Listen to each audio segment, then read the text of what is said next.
ഒരു passenger ഫ്ലൈറ്റും American ആർമിയുടെ ഹെലികോപ്റ്ററും തമ്മിൽ ആകാശത്ത് വെച്ച് കൂട്ടിയിടിക്കുക എന്ന് പറഞ്ഞാൽ എന്താണ് അല്ലേ?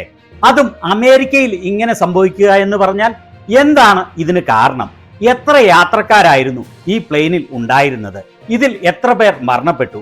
ആരെങ്കിലും ഈ അപകടത്തിൽ നിന്ന് ജീവനോടെ രക്ഷപ്പെട്ടോ? വരൂ, അമേരിക്കയിൽ ഉണ്ടായ ഈ വിമാന അപകടത്തെക്കുറിച്ച് നമുക്ക് വ്യക്തമായി അറിയാം.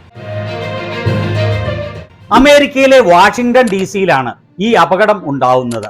60 യാത്രക്കാരും 4 ക്രൂ മെമ്പേഴ്സുമായി പോയ അമേരിക്കൻ എയർലൈൻസിന്റെ ഒരു യാത്രാവിമാനവും 3 സൈനികരെയും വഹിച്ചുകൊണ്ടുപോയ അമേരിക്കൻ ആർമിയുടെ ഒരു ഹെലികോപ്റ്ററുമാണ് റൊണാൾഡ് റീഗൻ വാഷിംഗ്ടൺ നാഷണൽ എയർപോർട്ടിന് സമീപം വെച്ച് കൂട്ടിയിടിക്കുന്നത്. പ്രാദേശിക സമയം ബുധനാഴ്ച രാത്രി 9 മണിക്കാണ് ഈ അപകടം ഉണ്ടാവുന്നത്. ഈ കൂട്ടിയിടിയിൽ ഈ പ്ലെയിനും ഹെലികോപ്റ്ററും ഒരു അഗ്നിഗോളമായി മാറി. ഈ യാത്രാഭിമാനം പല കഷ്ണങ്ങളായി ചിന്നിച്ചിതറി വാഷിംഗ്ടൺ DC-യിലെ റൊണാൾഡ് റീഗൻ നാഷണൽ എയർപോർട്ടിന് സമീപമുള്ള പോട്ടോമാക് നദിയിലേക്ക് പതിക്കുകയാണ് ഉണ്ടായത്. ഈ ആർമി ഹെലികോപ്റ്ററിൽ ഉണ്ടായിരുന്ന 3 പേരും വളരെ എക്സ്പീരിയൻസ്ഡ് ആയ ആളുകൾ ആയിരുന്നു എന്നാണ് US ഡിഫൻസ് സെക്രട്ടറി പറഞ്ഞത്.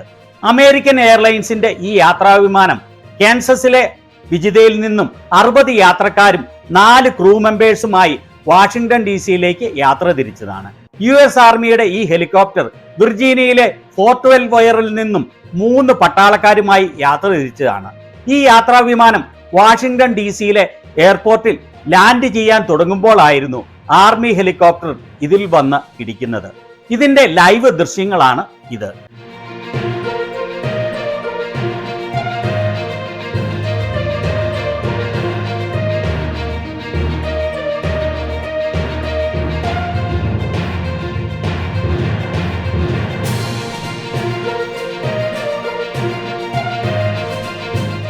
ഈ അപകടത്തിൽപ്പെട്ട ആരും ജീവനോടെ രക്ഷപ്പെട്ടിട്ടില്ല.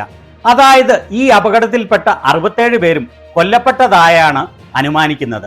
അവസാന റിപ്പോർട്ട് കിട്ടുമ്പോൾ വിമാനത്തിൽ ഉണ്ടായിരുന്ന 27 പേരുടെയും ഹെലികോപ്റ്ററിൽ ഉണ്ടായിരുന്ന ഒരാളുടെയും മൃതദേഹങ്ങൾ കണ്ടെടുത്തിട്ടുണ്ട്. എന്നാൽ മറ്റൊരു ലോ എൻഫോഴ്സ്മെന്റ് ഉദ്യോഗസ്ഥൻ പറഞ്ഞത് ഏറ്റവും കുറഞ്ഞത് 30 മൃതദേഹങ്ങൾ ഇതുവരെ കണ്ടെടുത്തിട്ടുണ്ട് എന്നാണ്. അമേരിക്കയിലെയും റഷ്യയിലെയും പ്രമുഖരായ പല ഫിഗർ സ്കേറ്റിംഗ് താരങ്ങളും ഈ അപകടത്തിൽപ്പെട്ട വിമാനത്തിലെ യാത്രക്കാരായിരുന്നു. അമേരിക്കൻ ഫിഗർ സ്കേറ്റിംഗ് ഒഫീഷ്യൽസ് പറഞ്ഞത് അവരുടെ സ്കേറ്റിംഗ് കമ്മ്യൂണിറ്റിയിലെ കുറേയേറെ താരങ്ങൾ ഈ വിമാനത്തിൽ ഉണ്ടായിരുന്നു എന്നാണ്. അതുപോലെ ഈ ഗ്രൂപ്പിൽ ഈ താരങ്ങളുടെ കോച്ചുമാരും കുടുംബാംഗങ്ങളും ഉണ്ടായിരുന്നു. അതുപോലെ റഷ്യൻ ഐസ് സ്കേറ്റിംഗ് കോച്ചുമാരും മുൻ ലോക ചാമ്പ്യന്മാരായ യുവജീനിയ ഷിഷ്കോവ, വാഡിൻ നവോം എന്നിവരും ഈ അപകടത്തിൽ തകർന്ന വിമാനത്തിലെ യാത്രക്കാരായിരുന്നു. വ്യാഴാഴ്ച രാവിലെ വൈറ്റ് ഹൗസിൽ വെച്ച് ഈ അപകടത്തെക്കുറിച്ച് പ്രസിഡന്റ് ട്രംപ് സംസാരിക്കുകയുണ്ടായി. ഇതിൽ ആരും രക്ഷപ്പെട്ടിട്ടില്ല എന്ന് അദ്ദേഹം സ്ഥിരീകരിച്ചു. അതുപോലെ ബൈഡൻ അഡ്മിനിസ്ട്രേഷന്റെ ചില പോളിസികളാണ് ഈ അപകടത്തിന് കാരണമെന്ന് ട്രംപ് ആരോപണം ഉന്നയിക്കാനും മടിച്ചില്ല. എന്നാൽ എന്ത് പോളിസികളാണ് അതിന് കാരണമായത് എന്നോ അതിനുള്ള തെളിവുകൾ ഒന്നുമോ നൽകാൻ ട്രംപ് തയ്യാറായില്ല. കഴിഞ്ഞ 16 വർഷത്തിനിടെ US-ൽ ഉണ്ടാവുന്ന ആദ്യത്തെ പ്രധാന യാത്രാ വിമാന ക്രാഷ് ആണ് ഇത്. ഇതിനു മുൻപ് ഒരു കൊമേഴ്ഷ്യൽ വിമാനം അമേരിക്കയിൽ ക്രാഷ് ചെയ്യുന്നത് 2009-ൽ കോണ്ടിനെന്റൽ എയർലൈൻസിന്റെ ഒരു വിമാനം ഒരു വീടിന് മുകളിലേക്ക് ഇടിച്ചു കയറിയതാണ്.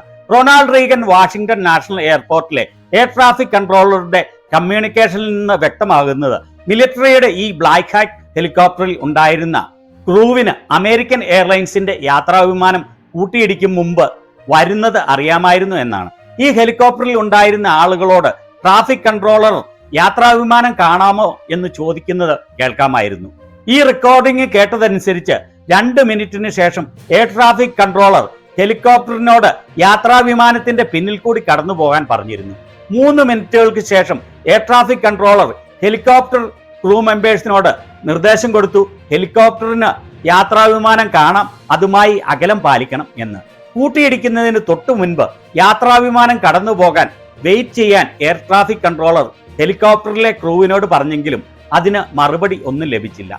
ഏതാനും സെക്കൻഡുകൾ കഴിഞ്ഞപ്പോൾ രണ്ടും കൂട്ടിയിടിക്കുകയാണ് ഉണ്ടായത്. എന്തുകൊണ്ടാണ് ഈ army helicopter air traffic controller നിർദ്ദേശം കൊടുത്തതുപോലെ പാസഞ്ചർ ഫ്ലൈറ്റുമായി അകലം പാലിക്കാത്തത് എന്നും പാസഞ്ചർ പ്ലെയിൻ കടന്നുപോകാൻ വെയിറ്റ് ചെയ്യാത്തത് എന്തുകൊണ്ടാണ് എന്നും വ്യക്തമല്ല. എല്ലാ സൂചനകളും അനുസരിച്ച് പാസഞ്ചർ പ്ലെയിൻ ആർമി ഹെലികോപ്റ്ററിന്റെ ക്രൂ കണ്ടു എന്നാണ് വ്യക്തമാകുന്നത്.